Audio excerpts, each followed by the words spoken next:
Se você soubesse como os dentes eram tratados no passado, talvez pensasse duas vezes antes de sentir medo de ir ao dentista, ainda que, para alguns, esse temor realmente seja uma fobia.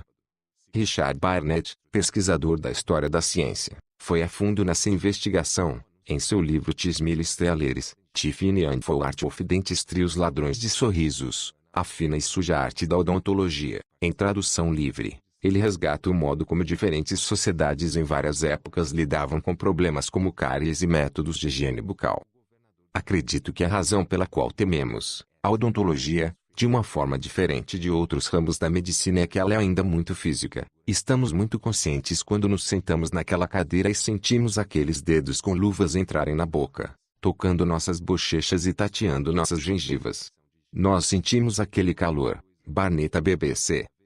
Selecionamos 11 histórias do livro do historiador, que vão da reutilização de dentes de mortos à disputa pelos sorrisos mais saudáveis na Guerra Fria. É uma história de espetáculo e violência. Richard Barnett, autor de Os Ladrões de Sorrisos, a fina e suja arte da odontologia em tradução livre. Primeiro, na tumba. Alguns dos exemplos mais antigos de cárie dentária foram encontrados em crânios do Egito Antigo.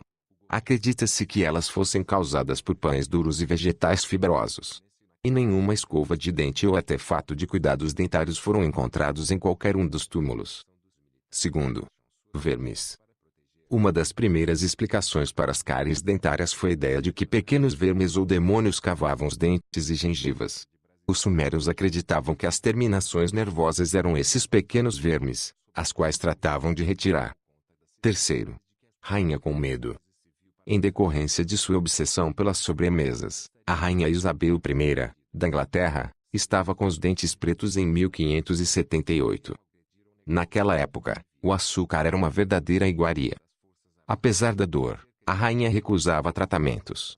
Assim, o bispo John Aylmer passou ele próprio por uma cirurgia, retirando um dente, para mostrar que a operação era menos dolorosa do que ela temia. Quarto, espetáculos de dor.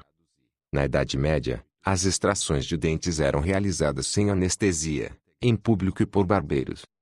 Para isso, era utilizado um instrumento amedrontador chamado pelicano dental e, mais tarde, uma chave dental, fórceps para extração de dentes. Quinto, bochechadas de. O médico francês Pierre Fauchard, que atuou entre o final do século XVII a princípios do século XVIII, é tido como o pai da odontologia. Ele é celebrado pelas explicações científicas da anatomia oral básica e por procedimentos dentários pioneiros, como a eliminação de cáries e transplantes dentários.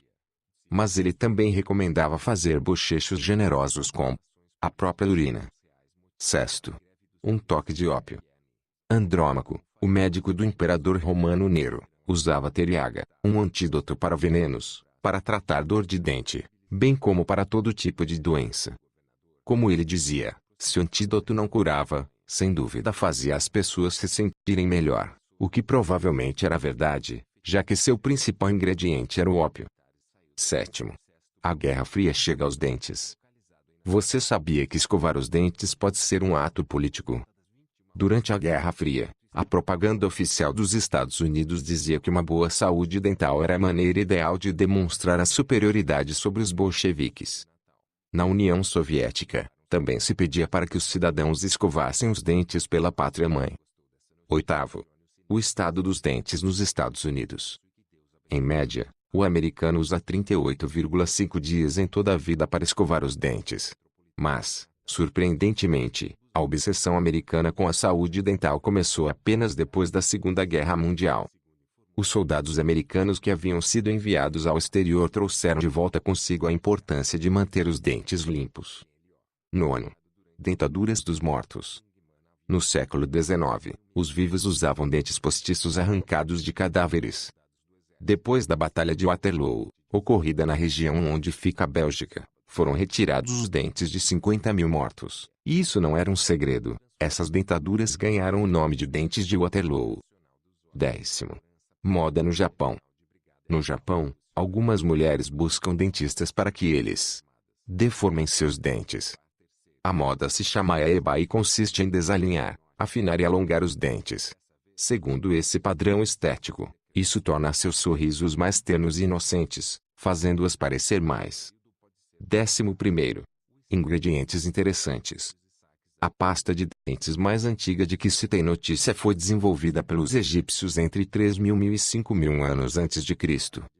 A composição incluía mirra, pedra-pome, cinzas e cascas de ovos.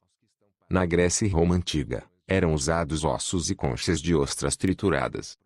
Mais tarde, no século XVI, a pasta de dente adotada na Inglaterra incluía substâncias que nos aterrorizariam hoje, como pó de tijolos, porcelana e talheres triturados, além de conchas de moluscos. Atribui-se ao empresário inglês William Addis a confecção da primeira escova de dentes, em 1780, usando ossos de vacas e pelos de javali. A primeira escova comercial surgiu na década de 1930, nos Estados Unidos. É isso aí, pessoal. Se você gostou dessa notícia, acione o sininho e se inscreva no canal. Um forte abraço e que Deus abençoe.